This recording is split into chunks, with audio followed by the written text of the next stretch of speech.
Good evening, people. Welcome to J-Ho, the Sports Dude. Welcome to my sports podcast. Thank you for listening to J-Ho, the Sports Dude. And hold on, let me shut this off.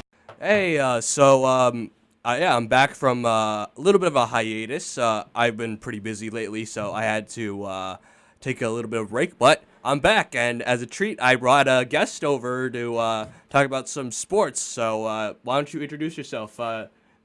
Nice to meet you, Bria. Yes, hi, I'm Bria. I'm one of J-Ho's friends at UMass, and we're going to talk some sports together today. Yes. So tell us, what's your favorite team, Bria?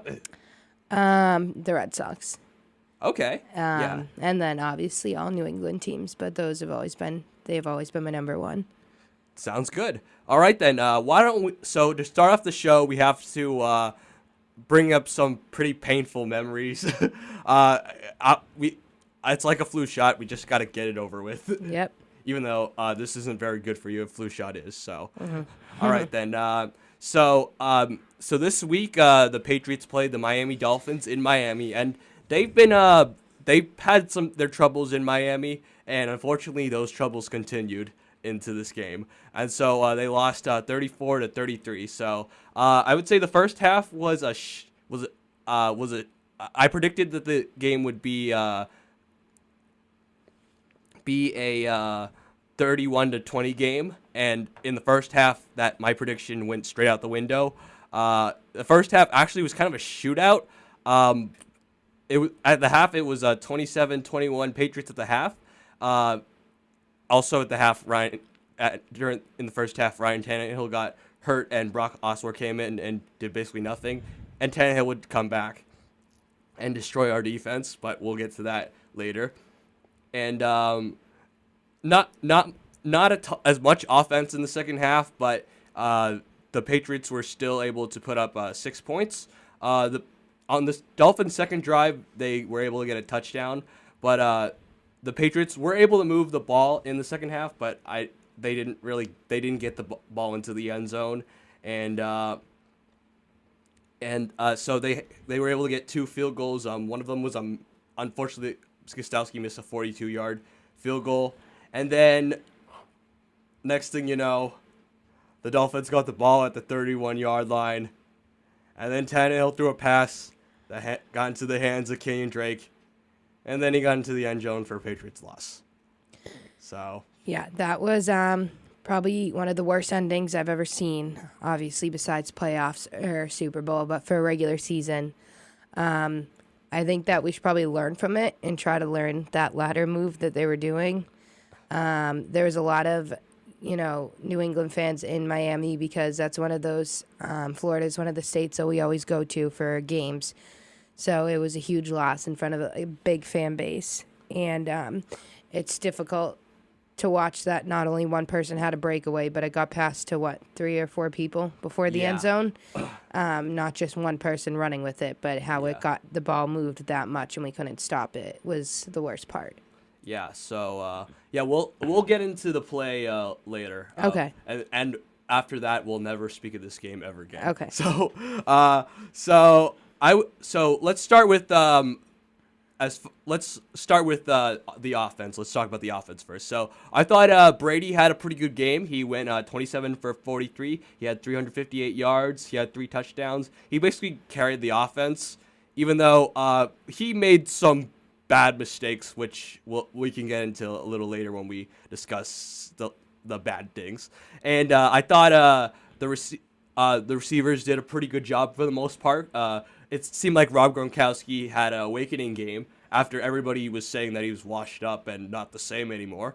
He had 8 receptions for 107 yards and a touchdown. Josh Gordon had 5 receptions for 96 yards, and Julian Edelman had 9 receptions for 86 yards, and Cordell Patterson had a pretty nice catch on a 37-yard touchdown, even though he didn't really have much of a factor. And I thought the Dolphins actually did a pretty good job of shutting down the Patriots' short passing game, which the Patriots like to do. But James White and Rex Burkhead were basically non-factors in the receiving game. So give the Dolphins credit for that. And I thought the Patriots, for the most part, gained their yards with deep passes. There was basically no running game in this game, virtually none. And the offensive line, I thought, was pretty mixed. They were okay in the pass protection, even though I thought Brady got a little too much pressure in his face, and he was sacked twice. And there was no running game, so I thought they were very mixed. But I thought they did their job, I guess. But I thought they were very mixed. Do you have anything to say about the offense? As far as Brady getting in his head, I think that he is just as talented, if not more talented than ever, with his diet and exercise and how he says he feels better in his 40s and his 30s. But I think ever since his argument with Belichick last year and stuff, that he's been getting in his head more about his performance. So if he could just before he would he was able to focus and tune the noise out. So if he could just get back to that, that might help. But also, he did carry the team that whole game, and I actually we just read a weren't. report that Belichick and Brady are actually getting along much better now than Yeah, I'm ever. sure the media made it sound way worse than it was. Yeah. It was probably one fight, and it made it way worse. Yeah, I'm just saying he gets in his head more the more Super Bowls he loses. Yeah. The thing is, I'm pretty sure Belichick and Brady are not they're not buddies, and they're not they don't go on vacations together. They don't hang out a ton together because Belichick. They're both very serious about their work. Because Belichick is about team, and even though we all know that Brady is essentially the most important player on the Patriots, Belichick always wants to make it about team. He doesn't want to make it about more than one guy. Right. So if he treats Brady above everybody else, then it goes against what Belichick thinks. Right. So I thought the offense did their job. I thought Brady I've heard a lot of people complaining that he doesn't have the same velocity on his passes anymore. I thought his velocity looked pretty good. He just broke 2 records the past month. Yep. So I think Brady breaking a record just an annual thing, Christmas, Halloween, Columbus Day, and Brady breaking a record. Right. If it was Rodgers, it would be all over the news, but it's Tom Brady, so people are used to it. Yeah. All right, now let's talk about the defense. Yay. Okay. Let's get this over with. So I thought the defense I thought they did a pretty good job of getting pressure on Ryan Tannehill with 4 sacks. Unfortunately, they did not they did a pretty terrible job at stopping the run. The Miami Dolphins ran for 189 yards, averaging 9 yards a carry. Frank Gore had 12 carries for 92 yards, and he looked like the 49er Frank Gore. And then Brandon frickin' Bolden had 2 touchdowns, 2 carries for 60 yards. Brandon Bolden, the guy who was basically just a special teams guy on the Patriots and basically did nothing in the running game for them. So, yeah, that Brandon frickin' Bolden. Yeah. And also I blame the defensive front and the linebackers for being that awful at run defense. And I thought, other than Stephon Gilmore, the secondary was pretty terrible. And Tannehill only threw the ball 19 times. He went 14 for 19 for 265 yards. It seemed like every time he completed a pass, it was a deep pass. So he averaged 13.9 yards per pass, and he had 3 touchdowns. So, yeah, that was pretty depressing. I thought the only back I thought that did a pretty good job was Stephon Gilmore, who's been playing pretty well lately. Also, Kenny Stills destroyed our defense. He had 8 receptions for 135 yards, averaging 6.9 yards per catch. and everybody else had one reception, but every reception they got was at least 10 yards. So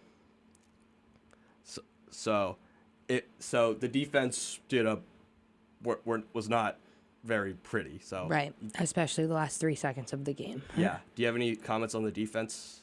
Well, yeah, we just weren't able to stop them.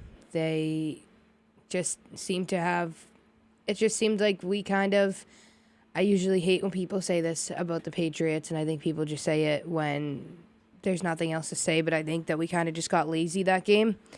When people say that, I think they don't understand how difficult their job is, but I think in that game, they got kind of lazy. And that last play, I think that obviously it was skill. It was insane skill what they were able to pull off, but that also, without discrediting how good that was of Miami to pull off that move, that was a little bit of luck too, to be able to get away with something like that. So I think that we should not learn that exact move, because now people know that we weren't able to stop it, so we might not be able to complete it. But if we could learn something similar to that, it'd be helpful, instead of being bitter about it, to maybe learn from it.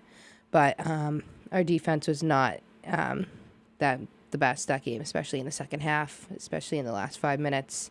I mean, we thought there was 3 seconds left. I walked out of the room and we were up by a touchdown or like a field goal. So I was like, oh, we're fine. There's 3 seconds. I came back in the room. We lost. Probably should have stayed in the room. So that was terrible. Yeah. I mean, the thing about that play, it's a little flukish because it never, ever happens. But, yeah, that was a complete collapse on the defensive side of the ball. And as far as the special teams, was kind of a mixed bag. The Patriots were able to get 2 punts blocked, which one of them led to a touchdown, and another should have led to a field goal. Yeah. I mean, like every game, you can't just blame everything on the last play. Obviously, that play was terrible to watch, and it was a terrible loss, but there's a lot of things and plays that led up to that moment of us losing. There could have been moments where we could have scored another touchdown or stopped another touchdown. We were able to block those 2. What was it, field goals? No, you can't block field goal. Well, you can, but punts. Punts, right. Yeah. So we were able to block them, so we can't blame everything on that last 3 seconds. Yeah, sort of obviously not. Which we'll actually get to pretty soon. And I'll also mention Gostowski had a less than stellar game, missing an extra point and a field goal. But he did make 2 field goals at the end, which were chip shots. But he's still great, but he was better before. Yeah, Gostowski can be a little frustrating sometimes. Like he's probably one of the best. He might be the second best field goal kicker in Patriots history to Vinatieri. But the reason why nobody's going to view him as good as Vinatieri is actually I think he's kicked more field goals than Vinatieri has. But the reason nobody's going to view him as Vinatieri is because he never seems he doesn't always kick the field goals when you need it. Vinatieri like in what year was it? 2016 when we were about to make the playoffs and we lost 21-20 because he missed a field goal. Do you remember that game? Was that against the Denver Broncos or? Yeah, I think. Was this in the playoffs? Yes. That game? Yeah, and we lost because of his field goal. Yeah. But again, just like the latter move in the last game against the Miami Dolphins, you can't blame everything on that. We missed a bunch of opportunities that game, but it came down to the seconds again, and he wasn't able to pull through. But I think, obviously, he cracks under pressure sometimes, but he's one of the best kickers. I think the best kicker in the league, so I don't think that we should get rid of him over. Not that that's even being considered, but over something. And, all right, let's silly mistakes let's finally sometimes. get to the final play. Okay. So, obviously, there are many factors. Like, obviously, you could say that last play blew the game, which it did. Mm-hmm. But like you said before, it should have never ever came to that moment. So first, let's talk about the play first.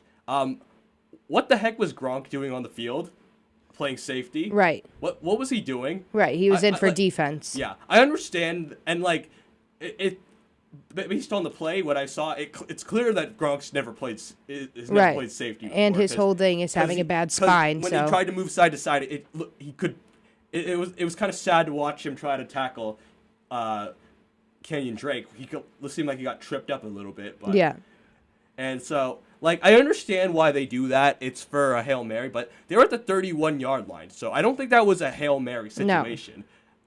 no. So everybody's agree. talked about this, and I agree that Gronk should not have been on the field. And in that case, they probably would have tried to, because Tannehill I don't think has that good arm to try to throw it into the end zone. Yep. From the 31-yard line. I mean, if this was Patrick Mahomes, I would get, or Aaron Rodgers, I would get. But Ryan Tannehill, no. Right. So I don't really get like the mindset with that. And also. You also have to blame the secondary for not being able to tackle anybody. Yeah. That's what I was saying. It kind of seemed like they were just trying to, they weren't really anticipating. They were just kind of trying to tackle right away.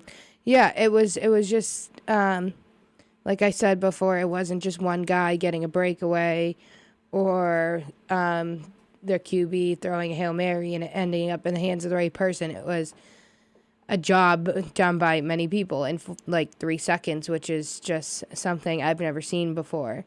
And the fact that we weren't able to stop any of them it's not like, I mean, some of them were 10 feet away, but some of them were within arm's reach and they were just able to spin and keep running.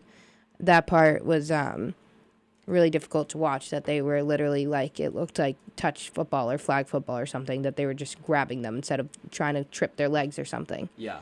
Like, I don't know if this would have helped, but in my opinion, they probably should have let him catch it and like make sure stay in front of the receivers, and it just kind of seemed like they were just trying to jump at him. Yeah, and almost let them get it down. That way, their opportunities weren't just down to a kick and not a touchdown, and maybe still would have won a tie. So also, I think some blame also has to go to Tom Brady, because at the half, they were at the they were in field goal range. They were in the Dolphins red zone, and they had one play with like, I think around like 10 seconds left, 10-ish seconds left, and instead of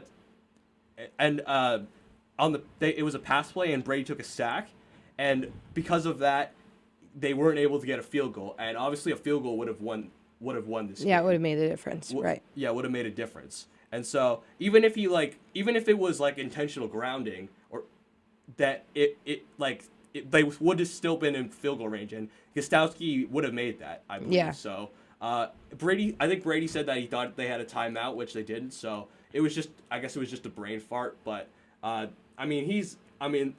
still don't think there's really an excuse for that.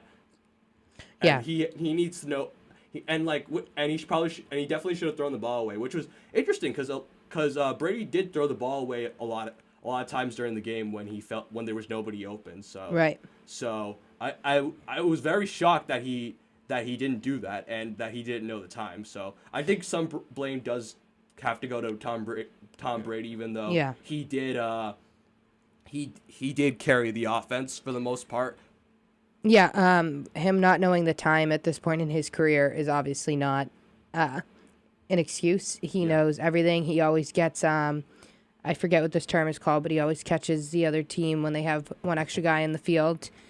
He's always able to catch it right away before he makes a play. Yeah. He's always very on it like that. He knows he could obviously leave the job to Belichick, but he could coach if he wanted to with how much he knows after all these years. So for him to not recognize the time, that did not help. Yeah. I guess he must have had a brain fart or something. Yeah, mistakes happen. Like it happens to like a lot. It happens to a lot of players, like even great players. It's just shocking when like someone as experienced as him just doesn't realize that, because that never really happens to Brady. But because he's smart. He's not just good. Yeah. He's smart. Yeah. So when something like that happens, but mistakes happen. Yeah. And also, some blame goes to Steve Gostowski, who missed an extra point, which probably would have which would have put the game into overtime. Yep. And if he made that field goal, then they would have won the game. So, yeah. But he definitely could have. He definitely could have helped not put the last play as the game winner. Yeah. And also, obviously, you got to blame the offense in the second half for not putting up touchdowns, but just basically putting up field goals. And also, you got to blame the defense for playing like garbage. The secondary for playing like garbage. Yeah, that was at least it was just a regular season game, because if we lost that way in the playoffs or the Super Bowl, that would have been just something very emotional to watch happen. Did you watch the Minneapolis Miracle? Well, I know Brady has lost a couple Super Bowls by getting by the other teams having some insane catches. Yeah. Remember the was it Minneapolis Miracle? What year is that? Like 2005? This year against the Saints. Oh, because I was going to say the Minnesota Vikings when he was early in his career. Diggs caught a pass and ran into the end zone at the end of the game. Yeah. Yeah, I actually watched that on TV. It was crazy. Yeah. I could not believe how Saints fans felt after that game. So it kind of reminded me of this a little bit, because it was like there aren't that many like walk-off game-winning plays in football. Yeah, exactly. Like baseball, it happens all the time. Basketball, you get like a last-second shot. If you keep getting timeouts and stuff, you get a last-second shot. But in football, it doesn't happen that much. So when it happens, it's like extra devastating and crazy. So yeah, and the Patriots are just held to some standard. So when something happens that's like in their control and it's just like stupid, then it's hard to understand and have sympathy for. Yeah. So overall, this is I can't think of I mean, this might be one of the most this might be the most devastating regular season loss I can remember. Yeah, at least the last 5 seconds for regular season loss. Because I definitely thought they should have won this game. And obviously, if it wasn't for that, they would have won the game. Yeah. But obviously, it should not have come to that. Yes. Yeah. Okay. Yeah. So obviously, like you said, just move on and learn. They can learn from it. Yes. So. All right then. Why don't we move on to our some Red Sox news? So your favorite team. And so this happened yesterday. So why don't we talk about it? So Joe Kelly, who's a free agent, is now a LA Dodger. Kind of interesting. He signed a 3-year, $25 million contract. So what's your opinion on this? Well, okay, we're losing a relief pitcher, not a starter or a closer, but he was trying to help close during the World Series, but we always say that we need more guys in our bullpen. So I know that was a little bit out of our control because his contract was up and he's a free agent. But if we could have offered him more money or something with all of this money that David Price is getting, he was good. I mean, he could pitch over 100 miles per hour. He was a little flaky the past couple of years, and then he corrected his pitch, and he got really good, in my opinion. So I'm definitely sad to see him go. I liked Kelly a lot. And then, obviously, he started the fight. Well, he didn't start it, but the fight with the Yankees player, so you think that he has some sort of loyalty to Boston. So when he goes, it's upsetting, but he's a good player. He'll do well in the Dodgers. The Dodgers are good, so it's not like he's taking money to play for some bad team. He's going to a good team. And this part's kind of irrelevant, but I follow his wife on Instagram, and they were always there during like Red Sox breaks, and when they had a few games off, they would go to California because both of their parents live there. Kelly's parents and his wife's Ashley's parents both live in California, so I think that might have been part of the deciding factor that maybe they wanted to be closer to family in a warmer climate, So those are probably the reasons. Yeah, that makes a lot of sense. I think I've told you this, but I've had a very up and down season with Joe Kelly. Yeah, everyone has. I mean, he was just terrible sometimes, and then he was amazing. Yeah, like I told you. I remember. I think it might have been last year. I talked about how he sucked and he was terrible. Yeah, and then he kind of corrected his pitch this year for the. Yeah. He pulled through during the World Series. Yeah, it's kind of interesting that he's going to the team that he like dominated in the World Series. Yeah, I know, but it's weird. It's definitely weird, but also they're good. They made it to the World Series 2 years in a row. So he knows if he goes there, he has a chance. He also has a chance in Boston, too, but he knows that's probably like his other best chance is out there if they continue to be as good as they were the past 2 years. Yeah. So I do think it's a little sad to see him go, but this usually happens when a team wins a championship. Yeah. Like your value gets so much bigger. Yeah. Than it would if you weren't a World Series champion. And the Red Sox already have I think they have the highest payroll in baseball, so they can't bring back everybody. I know. I just wish that. I mean, I think I'm not going to say many bad things about Price because he finally pulled through this year, but after a couple seasons of him disappointing and the surgeries and the injuries and the carpal tunnel and all this stuff, and for him to still be the highest paid pitcher.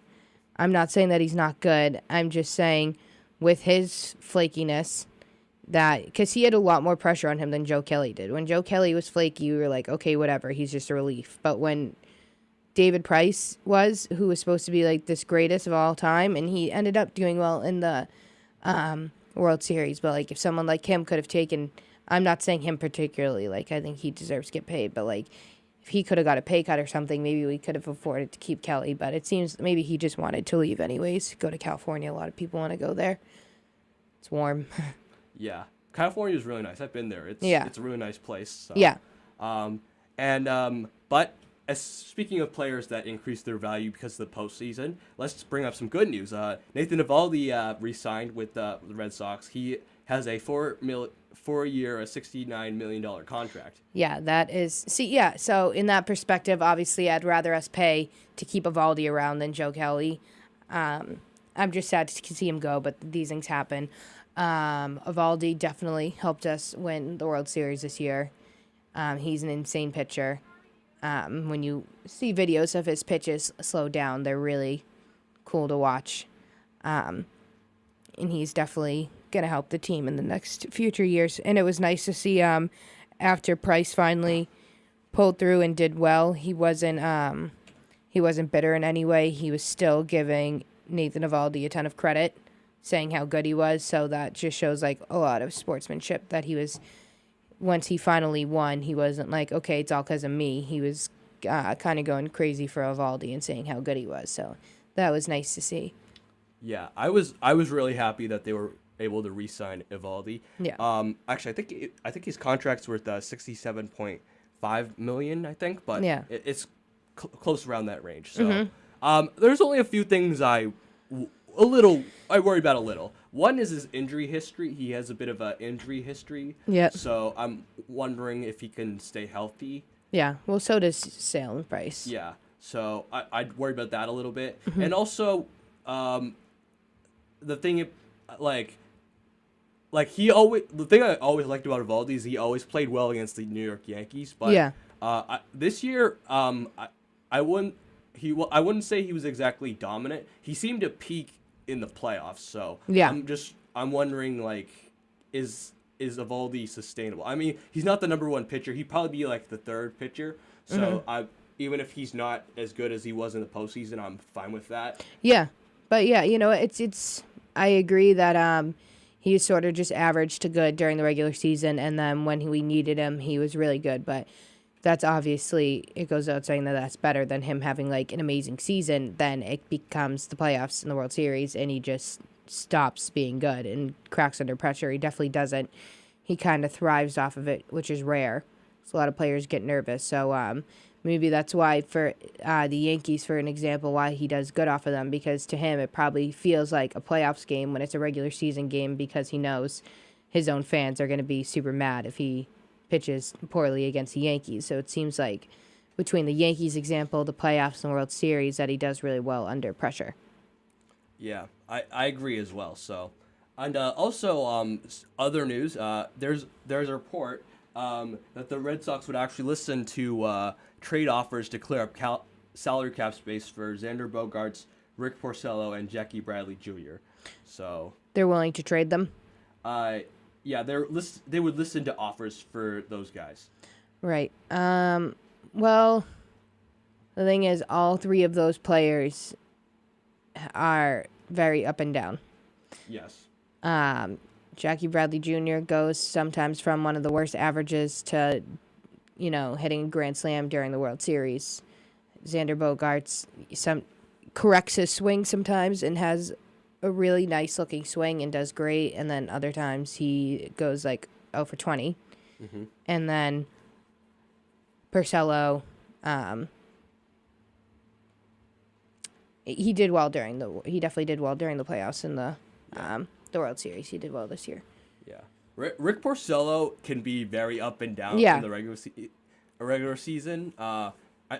But in when you need in a big game, he usually performs pretty well, I think. Yeah. I think I wouldn't. I like the idea of it. Like, they do need to clear up some salary cap because they're gonna have to pay Mookie Betts and JD Martinez. Right, and we need them definitely. Yeah. So, and they're more to me. They're more important than. So who would you get rid of, Bogaerts or Jackie Bradley? Between those two. Yes. I would get rid of probably Jackie Bradley. I think I disagree because I know Bogaerts has a better swing and all of that, but the amount of times that, Bogaerts shortstop, so he stops a lot of balls from going even into the outfield, but the amount of times Jackie Bradley has stopped a home run from happening or stopped someone at running to home base and was able to throw it like 100 miles per hour to home base it's almost like, I know there's not much defense in baseball, but there is with that, and he's able to pull through with that. So I think as much as he might be not the best batter sometimes, he has stopped a huge amount of scores getting. Yeah, I agree with that. I just think the Red Sox, they have a lot of guys. But they already have a great outfield. Yeah, they already have a great outfield. That's true.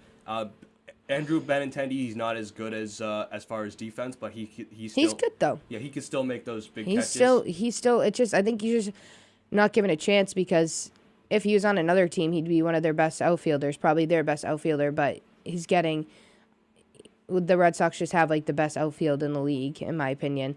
So he doesn't get as much of a chance to prove it. But like on his first game, I think it was, or his first week as a Red Sox player, he made that insane catch where he like flipped over near the third baseline. And then he made a really good catch during the World Series this year. I think that he's really good in the outfield. He's just a really good athlete. Yeah. So I think, I do think JBJ has stopped a lot of home runs and running into home base from happening, but he can be replaced with how good our outfield is, I suppose. Yeah. I agree with that, and it's very close, but I think Xander Bogaerts offensively has more upside than Jackie Bradley Jr.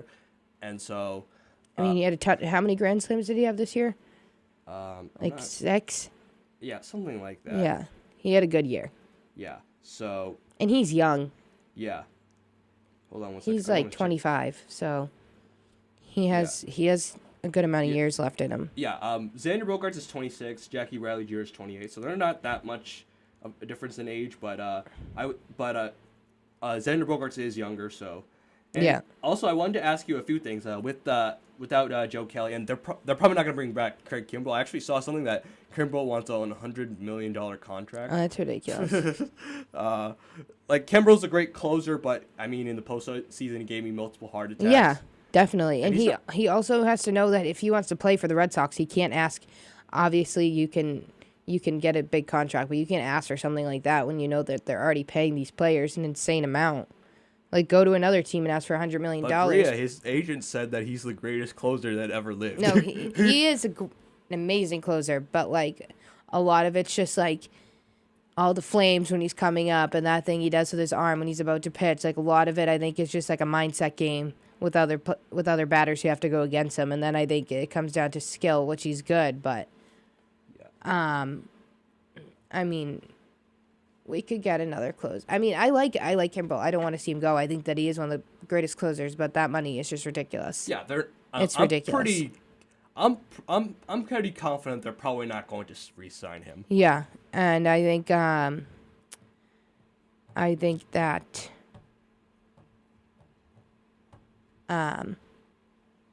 Go ahead. I'll say my thought in a minute. Okay. So I'll bring up two names that I have heard rumors for as far as the bullpen who the Red Sox might bring in.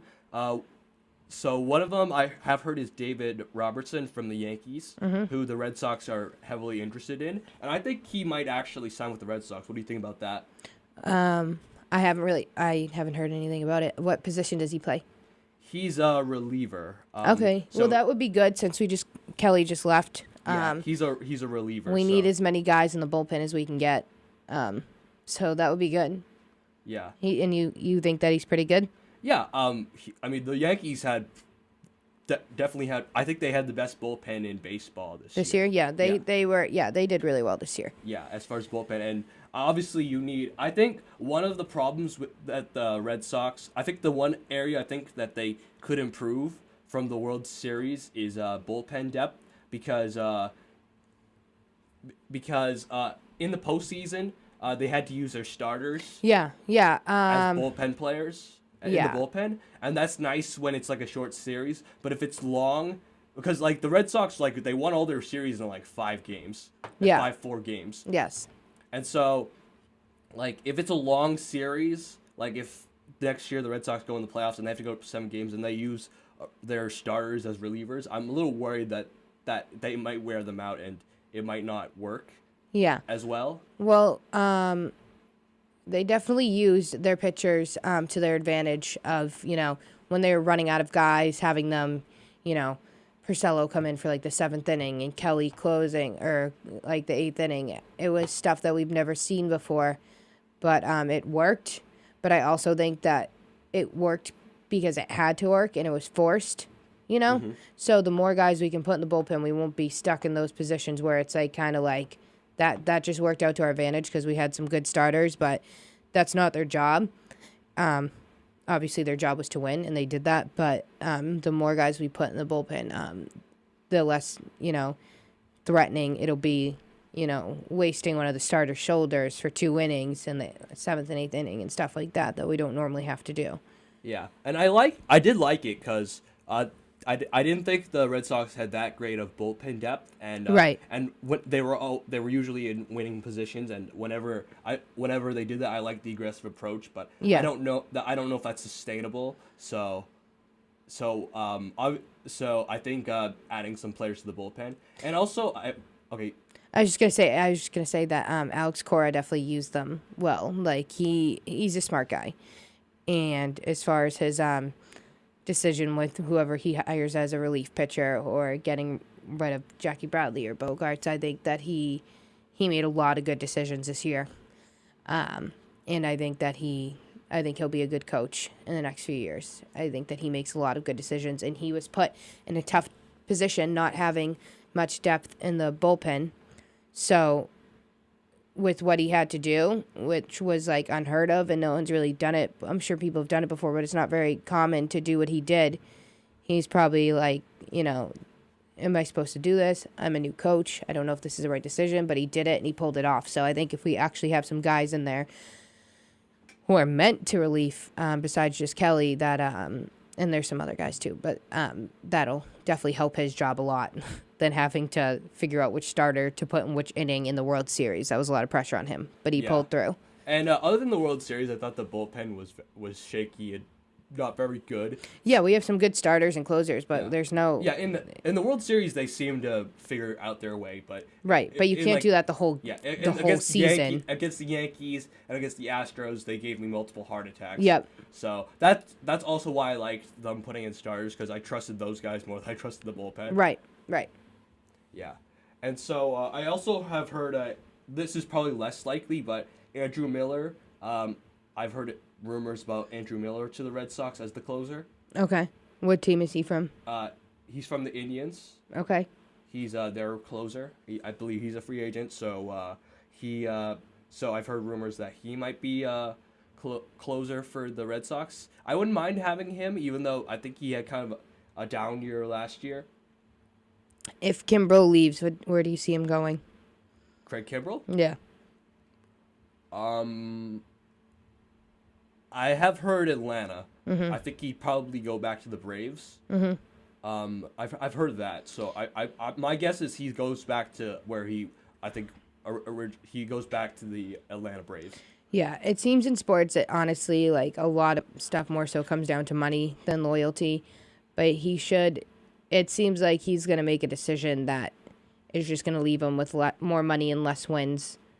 So he should maybe consider whether he wants all this money right now or how he wants to be remembered when he retires, that he could still get with how the Red Sox team is. He still could get another World Series or two with us. So he definitely should consider that besides just money. But that's, every player. That's all they want. Yeah, I mean, I usually don't begrudge athletes for trying to get as much money as they can. Right. Because sports are worth a lot of money, and you should be able to try to get money so your family will be off, and your kids and your grandkids will be well off. And so, and honestly, if he goes to Atlanta's a team on the rise. So they're not just like when you said the Braves and stuff. Yeah, it's not like he's going to the Miami Marlins. Right. Yeah. or the Baltimore Orioles. Right, a team where it's like a $3 ticket for a bleacher. Yeah. Yeah, but he's not going to a dumpster fire, so. Yeah, maybe he'll even end up staying. I just think he was a little bit better a few years ago. I mean, that happens to so many pitchers, and the way he closes, the way he throws, like 99, 100 miles per hour. Of course, his shoulder's not going to be as good after. Yeah. Well, this is probably the last. I'm not 100% sure about this. This might be the last time he has a chance of getting as much money as he can for a contract. Yeah, exactly. That's a good point. Ends, so. That's a good point. Yeah. So, all right then. Why don't we take a quick break, and when we come back, we'll talk about the Celtics and Bruins for a little bit. Okay. Hey, welcome back to J-Ho, the Sports Dude. I'm here with me and Bria, my pal Bria. So now let's talk about the Boston Celtics, who have been on a 7-game win streak and have played much better after a pretty rough start to the season, in which I think the low point was getting blown out by a terrible Knicks team at home. That was really, really terrible. But lately they've been playing much better. So it started with a 107 win over the New Orleans Pelicans. It was pretty close for a while, but the Celtics were able to pull away in the fourth quarter.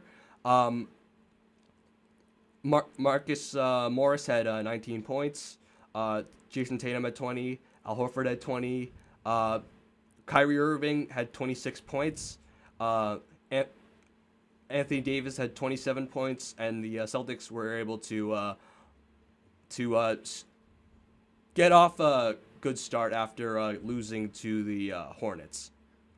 And then next, the Boston Celtics played probably the worst team in basketball. I guess there's a lot of contenders for that spot, but they had to they played the Cleveland Cavaliers, and they essentially it wasn't the coming off the Hornets. It was coming off the it was coming off the Dallas Mavericks. And so also for the Pelicans game, the Boston Celtics shot 49.5% from the field and and the Pelicans shot 42.2% from the field. And first turnovers, Boston 15 and New Orleans had 22. And also, they played the Cleveland Cavaliers. They won 128-95. They completely smoked and dominated them. Field goal percentage, the Cleveland Cavaliers shot 39% of their shots. Boston had shot 53.3% of their shots. And Boston shot 54.8% from three. Cleveland shot 31.8% from three. Rebounds, Boston had 55 rebounds, and Cleveland had 45 rebounds. And Kyrie Irving had 29 points, and basically the Celtics essentially completely dominated the Cavs. I mean, I understand that they're like complete garbage, but that it's still a victory. Yeah, it's still a after victory. the past few years. Yeah. Yeah, after the past few days. Yeah, it was pretty good to watch. So yeah. They outscored them actually 54-32 in the paint, and were made 17 of 31 from three. So, and the next was against the Timberwolves, who at the time were on a 4-game win streak, and I call this the Gordon Hayward game because Gordon Hayward had 30 points, which is by far his season high. Kyrie Irving also had 21 points, but to me, this was the Gordon Hayward. This was definitely the Gordon Hayward game. And also from three-point range, Boston shot 38.6. Minnesota shot 32.1%. And field goal percentage, Boston shot 41.1%, and Minnesota shot 45.1%. And so, also Derrick Rose had 25 points, and Karl Anthony Towns had 20. But this was very encouraging for Gordon Hayward, who for most of the season has been kind of an offensive liability. So this was I think this was very encouraging for Gordon Hayward. And then next was a win over the New York Knicks. And for this game, I kind of wanted to see how far they would come because, like I said before, the low point of the season was when they got blown out by the Knicks in TD Garden, which was a disgrace. And they were able to respond. They basically dominated this game as well. They won 128 to 100. They shot 53.3% from the field. New York shot 39.6% from the field. Turnovers, New York had 17, and Boston had 9. And Kyrie Irving had 22 points, and Jaylen Brown had 21 points. So Jaylen Brown played well too. And Tim Hardaway Jr. scored 22 points. And the next game, oh boy, this was interesting. So the next game, I don't know if you read about this, but the next game was against the Chicago Bulls. And to say that they killed them is an understatement. They won 133 to 77, which is the largest win in franchise history, surpassing their 51-point win over the Philadelphia Warriors in 1962. And also that win also tied the largest victory by a road team in NBA history. And also the 56-point loss was the worst in Bulls history. Like, this game was pretty this game is pretty shocking, interesting to say the least. At one point, the Celtics were up 17-0, and at the half, they were up 64 to 43. And in the second half, they scored 69 points to the Bulls' 34 points at the half. And so, they basically dominated this game. Boston shot 33.8% of this game. Chicago shot 38.3%, and Boston was 51.2% from 3, and Chicago was 25% from 3. 25%. Wow, that's really bad. Yeah. Turnovers, Boston had 7, Chicago had 17. Rebounds, Boston had 57, Chicago had 45. Daniel Tice had 22 points, and I've actually been impressed with Daniel Tice. I actually really like Daniel Tice because he provides some toughness and some inside presence, which I really like. Yeah. So, and Kyrie Irving had 13 points. Jason Tatum had 18 points. Jaylen Brown had 23 points. So, overall, very, very dominant performance. Did you watch this game at all? Or? The Chicago one? Yeah. No. I didn't get a chance to see it. Yeah, I was actually didn't get to watch it. I was actually at a hockey game. Yeah. Oh, you were at the UMass Hockey game. But yeah, no, I didn't get a chance to watch it.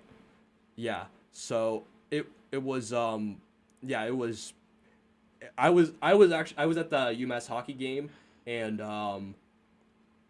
I was actually watching the I was paying attention to my phone. I was actually really shocked just how dominant they were over the Chicago Bulls. And like, I understand that the Bulls are worse than cow manure. Yeah. And that the fact, I don't know if you recently heard, but that the Bulls had like had like a back-to-back practice, and the Bulls players were thinking about not showing up to practice. No, wow, that is. Yeah, which is They need honestly some organization. yeah, like, and recently they fired Fred Hoiberg, and then they recently brought in this guy named Jim Boylan, who was under the Berg Popovich tree, and he apparently is coaching them hard. It's honestly one of the most pathetic stories I've ever heard. Is there any updates on Terry Lue, the Cleveland coach that left or got fired? Ty Lue? Ty Lue. I don't know if he's gonna probably coach for a while. But, Yeah. But I honestly think they did him a favor by coaching him, because I wouldn't want to coach the Cleveland Cavaliers. No. I wouldn't want to watch them. I wouldn't want to be around them. I wouldn't want to be in the same building with those guys. Yeah. Yeah, well, the Red Sox, the Celtics have definitely had the past 7 games have been really good. As far as Kyrie and Hayward, not doing these performances that we saw them do on other teams in the past few years, I think they'll come around. I think they try to, at this point it's December. It's not like late October, early November anymore, but they, I feel like they're trying to start the season off slow. They're both coming back from injuries. Hayward's coming back from obviously like the worst injury ever. That was, I remember watching that on TV. That was really hard. Everyone, like everyone in that stadium was crying. That was like the worst injury I've ever watched. But I think they're both trying to just start off slow. I'm not really too worried about them not doing well. They have their older guys who aren't not even old, but like they have Kyrie, Hayward, and Horford, who are all young. They're like 26 to 29, but they're older ones, and then they have their younger guys like Tatum and Brown, who are doing really well. And I think once I think they'll do well in the playoffs, and they have a chance this year. And they're just definitely off to a slow start, but they'll be fine. Kyrie's looked like an MVP recently in this winning streak. Yeah. Hayward has played better. It might take a little longer for him because he's been out for much longer. Yes. And actually, I'm trying to think, that might be the worst injury I've seen live on TV. Yeah. The worst injury I've seen in a sporting event might be that... The compound. Have you heard of Kevin Ware? Is that the one when his bone came out of the skin? The one compound fracture. Against when he played for Louisville, he fell down. And, I've seen a video of it. That was probably the worst injury I've ever seen. Yeah, I don't really get grossed out too easily, but the way, Hayward's ankle was just facing the opposite way of his body. That was God. Terrible. Let's move on. But he has come back. He's just off to a slow start, but the fact that he could even play again after that was just incredible. That looked not like anything was going to come of it. Yeah. So let's go over the latest wins for the Celtics. So next game was against the Pelicans. It was actually without Kyrie Irving, and for the most part they dominated this game as well. Even though Kyrie Irving wasn't playing. Boston shot 48.9% from field goal range. New Orleans shot 44.8%. Turnovers, Boston 15. New Orleans had 13. Rebounds, Boston had 57. New Orleans had 48. Marcus Morris had a season high with 31 points. And Jason Tatum had 21 points. And Jaylen Brown had 19. And Anthony Davis had 41 points. So Anthony Davis was a beast. But for the most part, Boston actually led for the most part in this game, so that was encouraging. And so the latest win was in overtime against the Wizards, in which they won 130 to 125. No Jaylen Brown, and I consider this basically a point guard duel between John Wall and Kyrie Irving. It was a pretty good one. As far as stats, Washington shot 50.5% from the field. Boston shot 45.2. Washington shot 36.4 from 3. Boston shot 28.9 from 3. Rebounds, Boston had 60. Washington had 50. Turnovers, Boston had 14. Washington had 15. Marcus Morris had 27 points. Marcus Smart had 18 points. Kyrie Irving had 38 points. Who was basically the star of the game. Bradley Beal had 22 points. John Wall had 34 points. So and Kelly Oubre had 20 points. So so the Washington Wizards definitely showed up offensively. And this was a good comeback, even though the Washington Wizards I wouldn't exactly consider a good team at all. But this was a good. I thought this was a good way, way to fight back against when your back's against the wall, which the Celtics, especially last year, were very good at doing, like coming back. Yes. Yeah, and for the most part, they were behind in this game in the first half, but in third quarter they were able to come back. But the Wizards dominated the fourth quarter to send the game to overtime, and at the end the Celtics were actually up by 3 with Bradley Beal at the free throw line, and he made one, but he missed one, but he was able to get the rebound to get the bucket to tie the game. And at the end, Kyrie drove to the basket and missed a contested layup. He probably should have gotten a foul, but whatever. I think the refs at the end of games, they tend to be a little more lenient. Yeah. So, and then the game went to overtime, and then overtime was back and forth. But then Kyrie took over. He scored the last Celtics 12 points, including a deep 3 in front of John Wall to seal the victory. So yeah. Did you watch this game at all, or? Yeah. And yeah, that was a good victory at the end. And I definitely think, as far as, how you were saying, they're usually, like a comeback team, they definitely, sometimes perform better in the second half, which can definitely give you more anxiety watching it. But I think Brad Stevens does a really good job, sort of rotating his players, giving his starters time to sit and breathe, so that he doesn't tire them out. And I find a way that the Celtics, especially last season, they're starting to again this season a lot, is a lot of the ways they kept winning is when they would always rotate their players and pass the ball. It helped them build their stamina instead of just one person doing the whole thing. He loves to see the team pass the ball, so I think that when we play other teams, they kind of get tired more easily in the fourth quarter, and I think that helps with us a lot. He found a way for us to sort of build stamina, pass the ball around, our backup bench, second bench, whatever it's called, could be starters on other teams. So we're able to definitely rotate a lot, which helps us out and helps us still have a lot of drive when it comes down to the last 5 minutes. In the fourth quarter, we're still able to, articulate well and not get too tired out, which is huge. That could also contribute to why they start off really slowly. Because you have that much depth, you have a lot of guys. We have a lot of depth. Yeah, definitely. When you have that much depth, you have guys that want to shoot the ball and are guys that just want to get this shot off, and when you need a basket, they want to be the ones to make the shot. Yeah. So and that leads to not moving the ball as much, which leads to some bad basketball. Right. But, we definitely move the ball a lot. I think they've been playing much better. In which actually, why don't we let's talk about this win streak. So I did some research on this win streak. It's actually been pretty impressive. They've won by an average of 26 points for the past 7 games. Yeah, the past 7 games, which might be a little inflated because of the Bulls game in which they won by 56 points. Mm-hmm.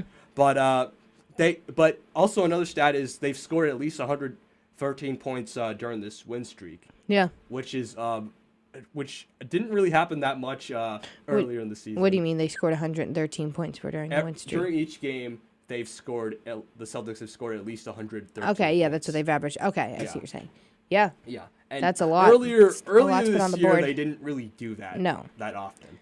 But actually, they're currently ranked third in the NBA in point differential at 7.6. Yeah. Well, I think that's what makes Brad Stevens such a good coach. I think that he's one of the best coaches in the NBA, if not the best. I'm obviously biased about him. He coaches for the Celtics, but I think he's a really smart guy. And I think he's not too worried about how they've started the season. Not that they've started badly, but just, average instead of good. He's not too worried about it and, forcing his players in and saying, put as much score on the board as you can. He's saying, just be patient, pass the ball, breathe, and the stuff works out for them. And once they get in the swing of it, this works out. What do we have last season? A 20-game winning streak or 19? Yeah, it was something like that. Yeah, so I think that once we get in the swing of something, it's more so just them learning how to work with each other instead of him saying, you get in there and you score 10 points. He's not that type of coach at all, and I think that helps a lot. He's patient. He knows who to put in when it's a really critical situation. He knows if this was a playoffs or something that he would line it out differently, but he knows that we have time to, build off our season and be patient and breathe, and that's what makes him a patient coach and a good coach. Yeah, and also the Celtics are third in defensive rating, and they're actually 12th in offensive rating, which is not great, but considering where they were at the beginning of the year, they were basically at the bottom. Yeah. I think is a good. They have time. Yeah, and also, I guess some people would argue this streak isn't that impressive because they've been playing a lot of garbage teams, which I guess is sort of fair, but at the same time, considering where they were at the beginning of the year, I thought this is a good step in the right direction. And when you're a good team, you're supposed to beat the garbage teams. Right, exactly, yeah. And not even just stopping them, but how much points we were able to get up, Yeah. We're not just like, it's not just like 82 to 75 where we've been scoring a lot of points, which shows that we have a lot of good shooters on the team. There's a tremendous amount of good shooters and three-pointers on that team, and they've just been off to a little bit of a rocky start, but that's just us trying to figure out how to use this team efficiently. It's a little bit different than last year, people coming back from injuries. We have really good young players, so we're just trying to figure out how to use everyone to the best advantage, and that takes some time. Yeah, so, like, the way I look at it is, at the beginning of the year, they were playing, at one point, they were playing incredibly uninspired basketball, and so, at one point, they were 500, so, and for a team that's vying for a championship, that's pretty unacceptable, and so, the way I look at it is, to recover from that, you have to, this win streak, helps show that you can sustain winning. And like have a winning You can be mentality. consistent. You can be consistent. Yep. And so I think it's a good start to get back from that just mentally to put in their head like you guys can win, you know. And so then the next step would be one, continuing to win, and two, beating teams that beating like the top teams like the Golden States and the Torontos and the Bucks, which they have beat the Bucks and Toronto, but to consistently beat them. So and they'll probably see them in the playoffs, so prepare for that. So yeah. And so their next game is against the Atlanta Hawks. That's tonight, right? Yeah. And that should probably be another win because the Atlanta Hawks are terrible. Yep. I did watch a game in which they played the Atlanta Hawks. They're very bad. They're a very bad team. Yeah, so hopefully they'll make this 8 games. I don't know if they're as bad as the Bulls or the Cavaliers, because I don't know if those are really NBA teams. They look like JV teams. Yeah. Especially the It's Bulls. just they're they're known for being some of the greatest teams the past, not in history, but the past 10 years. They've been dominant teams, and now they're just not, because people have left, superstars have left their teams, and now they're just both doing terribly, and it's just kind of it's fun. It's like it still feels like a huge victory to beat those two teams. It's like, oh my gosh, we were able to blow out the Bulls or the Cavaliers, but they also aren't very good. Not that it's not an accomplishment, but it feels almost better than it is because throughout the past 10 years they've been on and off so good. So to see them not do very well, it's kind of weird to get used to. Yeah. Those are franchises that are basically defined by one player. Cavs are defined by those LeBron are just almost like James. celebrity teams. I mean, Michael Jordan defines the Chicago Bulls. So. Yeah. All right then. Why don't we take a break, and when we come back, we'll discuss the Boston Bruins. Okay. So also, unfortunately, Bria has to leave. She has some important business to get to with finals and work and stuff. Yeah, we're working pretty hard around here. So thank you, Bria, for being on the show. And yes, I had fun. I learned some stuff. It was great. Yeah, thank you for coming on and commentating on sports and everything. You definitely know your sports. Thanks, Jay. Yeah, that's essentially what we just talk about all the time. So. Yeah. All right. Thank you very much, Bria, and I'll see you soon. Okay. All right. Sounds good. All right. Bye-bye. Bye. And when we come back, we'll talk about the Boston Bruins, and I might bring up UMass Hockey, who's been playing a lot lately, playing really well lately. Hey, welcome back to J-Ho the Sports Dude, and now let's talk about the Boston Bruins, who recently have been dealing with a lot of injuries. and I think they've been playing okay despite their injuries. But yeah, with Zdeno Chara and Patrice Bergeron, they're still out after they got announced that they weren't coming back for a month. And Charlie McAvoy was also hurt for a little bit, and also Kevin Miller is hurt right now. So the week started off not very well with a 5-0 loss to the Florida Panthers. Halak was the goalie, and this was one of his less than stellar nights. First period was with no goals, and in the second period the Bruins allowed 4 goals, and basically the Bruins didn't score all night, and then basically that was the end of the game. So shots, Panthers had 44 shots, Bruins had 33 shots. Hits, Bruins had 26 hits, Panthers had 22 hits. Power play opportunities, Bruins were 0 for 4, Panthers were 2 for 6. Takeaways was both 6-6 between both teams. Block shots, Panthers had 16, Bruins had 8. And giveaways, Bruins had 19, and the Panthers had 15. So essentially, this game was a complete dismemberment, embarrassment by the Bruins. And it was complete domination by the Florida Panthers, who have been kind of a disappointment this year. So this was a very underwhelming loss. So we just move on. Next game, they played the Tampa Bay Lightning, who's probably right now the best team in hockey, and they lost 3-2. So they put up a pretty good fight, but unfortunately they lost to a better team. Rask was the goalie in this game. It was tied 1-1 in the second period, and then the Lightning scored 2 goals early in the third period, and the Bruins could not come back from that. Shots, Bruins had 35 shots, Lightning had 30 shots. Hits, Lightning had 33 hits, Bruins had 22 hits. On the power play, both teams didn't do anything on the power play. Block shots, both had 16. Takeaways, Bruins had 13, Lightning had 9. Giveaways, Bruins had 6, Tampa Bay had 10. So I would say that David Pastrnak was the star of the game for the Bruins with a goal and an assist. So he definitely showed up, but unfortunately that just wasn't really enough to get a win over the Tampa Bay Lightning. And then in the next game, the Bruins played the Toronto Maple Leafs, and they completely dominated them, which was very interesting, considering that they'd come off 2 pretty tough losses, and they were looking down, and they were dealing with injuries. And Halak was the goalie, and also the Maple Leafs don't have the excuse now of their players not being hurt. Austin Matthews played in this game, and Freddie Anderson was the goalie. So honestly, they don't have an excuse now. They just got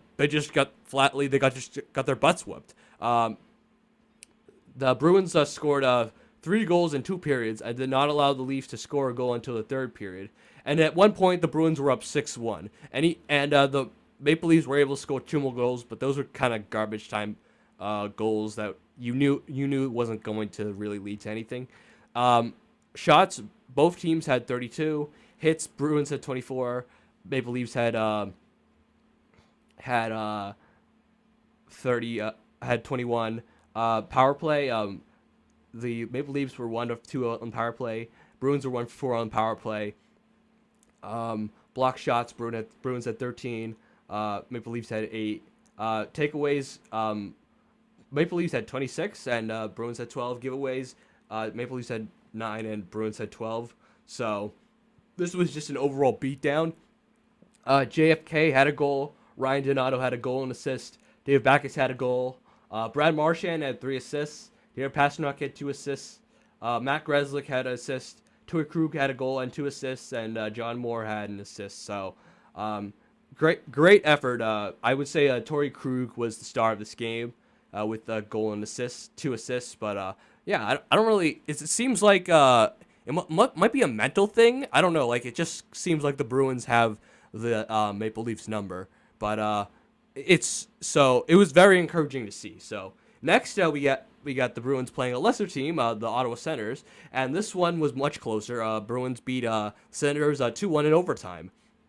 Tuukka Rask was the goalie. The Senators scored in the first period. Bruins scored in the second period, and they won in overtime. Bruins had 44 shots.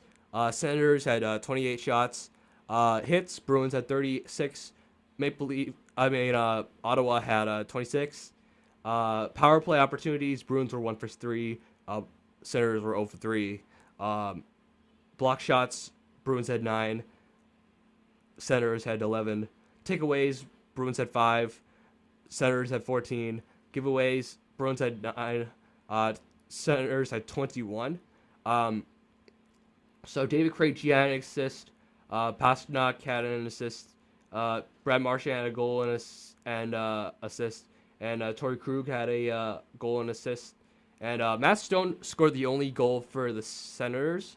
Brad Marchand had a goal, and Torrey Krug scored the goal in overtime. So this was definitely. I know the Senators are not exactly a good team at all, but this was a good, hard-fought win by the Bruins. I thought Tuukka Rask, who we've criticized pretty much the entire year, but I thought Tuukka Rask played a really good game. He blocked 27 of 28 shots, and so I thought Tuukka Rask was the star of the game, only allowing the Senators to score 1 goal. And also Torrey Krug, I thought, was a star with goal and assist, and the goal to win the game. So good, hard-fought win by the Bruins.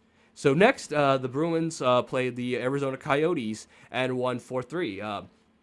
Tuukka Rask was the goalie again. And in the first period, and also the Bruins had to come back in this game. So the Bruins were down 2-0 in the first period, but the Bruins went on a huge surge and scored 4 goals in the second period and won 4-3. So shots, Coyotes had 33, Bruins had 26. Hits, Bruins had 29, Arizona Coyotes had 24. Power play, Arizona was 1 for 2, Bruins are 0 for 3. Block shots, Bruins had 15, Arizona had 9. Takeaways, Arizona had 10, Bruins had 4, and giveaways, Bruins had 20, and Arizona had 9. So very good bounce back win from the Bruins. And it shows that what I've gotten from this win streak is that the Bruins have, other than the debacle in Florida, the Bruins have been a very hard-nosed, tough team that's not going to go down easily, and there's always a chance that they could come back, and they always fight hard. So I do admire them, even though they're missing their two biggest players on the team, with Bergeron and Chara being out. So I've been happy about what I've seen from the Bruins in this win streak. Also, JFK had an assist. Ryan Donato had an assist. David Krejci had 3 assists. Stanton Heinen had a goal. Brad Marchand, who is the star of the game, had 2 goals and 1 assist. And David Pastrnak had 1 goal and 2 assists. So very happy about what I saw from the Bruins in this game. So for the most part, I think the Bruins have been able to ride the ship with the injuries. Like, normally injuries like that could tank the season, but the Bruins have been able to stay steady, and they're still 4th in the Atlantic, and I think they're still in a playoff spot.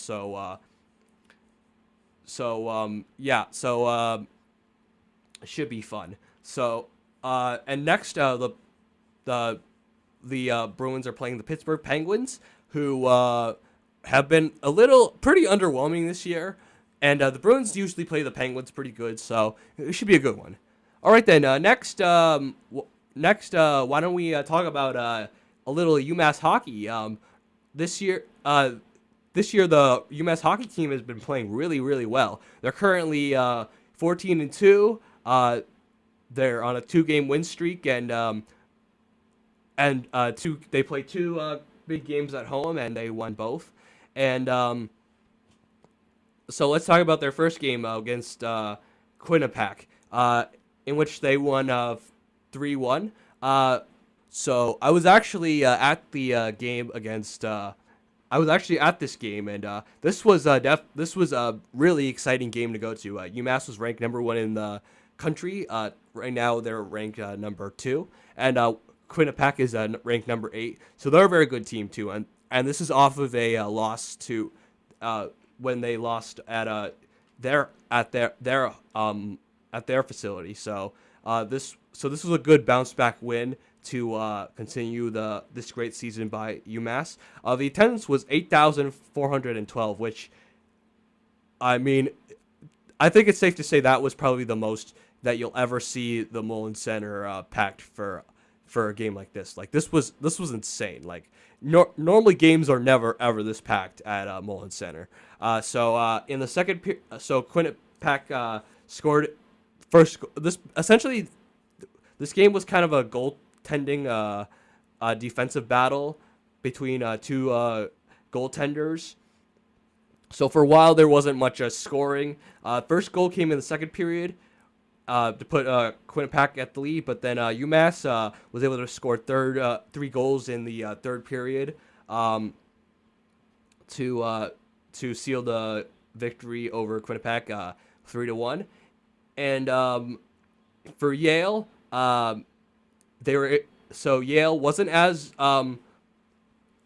crowded, but was still pretty packed. The attendance was 4,587, and so in this game, UMass led 2-0, scoring a goal in the first period and a goal in the second period, and Yale was able to come back to score 2 goals to tie the game, but then UMass scored 3 straight goals to win the game 5-2, and so far I've definitely been very impressed for what I'm seeing from the Minutemen so far. I like their cohesion. I like their passing ability to move the puck around. I think honestly, I think they've both dominated both games. As far as the first game, I thought they outplayed the Merrimack for basically the whole. They dominated from them for the Quinnipiac for the whole game, except for a while they just couldn't figure out a way to get behind the goal into the net. I like the fact that I thought they were able to control the puck for most of the game in both games, and with the Quinnipiac, Quinnipiac, for a while they weren't able to get the goal into the net, and then once they were able to do that, the game was completely over. And with against Yale, I thought they basically dominated this game. And if it weren't for 2 goals off some unlucky bounces, they would have completely blanked them. So I've been very impressed for what I've seen from the Minutemen, and hopefully they can keep this up. And so next they play UMass Lowell on January 4th, and hopefully this magical season continues. All right, then. When we take a break, why don't we take a break, and when we come back, we'll do a preview of the Patriots-Steelers game matchup coming up, which has a lot of playoff implications, and then after that, we'll say goodbye. All right, then. Welcome back to Jay Ho, the Sports Dude, and let's get into the preview for the next Patriots game. So the Patriots next are playing the Pittsburgh Steelers. And both teams are actually coming off pretty tough losses. Obviously, the Patriots are coming off that walk-off loss to the Miami Dolphins in Miami, and the Steelers are coming off a loss to John Gruden's tanking Raiders.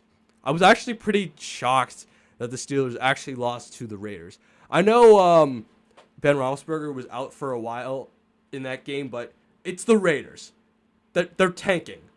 They're awful. They're arguably the worst team in the NFL. There's really no excuse to lose to them. I don't even know why Ben Roethlisberger was out. I heard Tomlin said that there was they couldn't read the X-rays because they were prehistoric, and so because of that they couldn't put him in. That doesn't really make a lot of sense, but I don't know. I mean, it just doesn't really make a lot of sense. This just kind of sounds like an excuse. I don't know. Maybe there was something wrong with him, but I don't know. It just sounds and plus he seemed to be fine when he came back. So why don't we look at the stats for these teams? So one thing to note about both these teams is they both have great offenses. The Steelers are fifth in offense as far as points with 28 points per game. Patriots are sixth in offense with 28 points per game. Steelers are second in passing yards. Patriots are seventh in passing yards. Rushing, Patriots are 15th in rushing yards. I was a little shocked. The Steelers are actually 29th in rushing yards. Defensively, these teams aren't exactly that great. Patriots are 12th in points allowed, allowing 22.5 points per game. Steelers are 16th in points allowed, allowing 23.5 points per game. Steelers are 12th in pass defense. Patriots are 23rd in pass defense. Patriots are 5th in running defense. Steelers are 6th in running defense. So, not exactly great, all-time great defenses. And also, Tom Brady has had his way with the Steelers throughout his career. So, he's 11-2 against the Steelers, including 3-0 in the playoffs. At Heinz Field, Tom Brady all-time is 6-2 at Heinz Field. So, yeah, he's had his way with the Steelers, but new game, none of that matters. So, looking at this game, here's a few factors that I think the Patriots have to do to win this game. So, one, I think what the Patriots should do is run the football. That way, it will limit the amount of snaps that the Steelers have. So give more opportunities for the offense to score and not as much for the Steelers offense, because the Steelers offense is pretty potent and will put up a lot of points. And in order to make sure that they don't do that is to limit the amount of snaps. So I would say Sonny Michel needs to have a big game. And I think the Patriots this year usually have won games in which they've run the ball really well. So whenever they've run the ball really well, they've won games. So I think that's an important factor in this game. Also, I think for the defense, get pressure on Big Ben. It looked like they were able to get pressure on Ryan Tannehill, and so it's kind of a tall task. But I think they can get pressure on Big Ben Roethlisberger, and if you do that, you could disrupt their rhythm.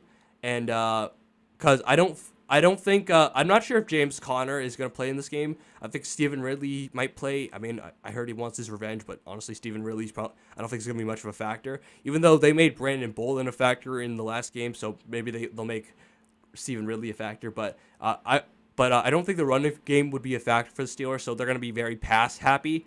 So I think what the Patriots need to do is put pressure on Big Ben, and by doing so, it'll disrupt their rhythm. And so, and obviously Tom Brady's going to have a big game, and Gronk, who usually always seems to play well against the Pittsburgh Steelers, is going to have, and Josh Gordon are going to have big games against a very not a big group of big cornerbacks. So I think Josh Gordon and Big Rob Gronkowski will have a bounce back. So the thing about the Steelers is I don't really trust them that much.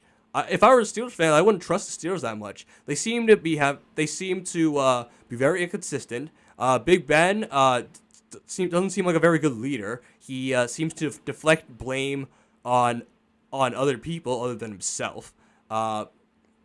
Antonio Brown is still one of the best receivers in the NFL, but he's not having quite the Antonio Brown season, I don't think. And also, the Steelers have lost 3 straight, and so they just don't look like the Steelers. And also, they've lost 3 straight. So I'm actually going to go with the Patriots on this one. I think after a pretty heart-wrenching loss, Belichick's going to really push these guys to play much better, and I think the Patriots will come out and win this game. My prediction, I'm going to say the Patriots win 34-30. So that's my prediction for this game. All right, then. Thank you for listening, and thank you for listening to J-Ho the Sports Dude. It's been a very, very nice semester, and I'm out.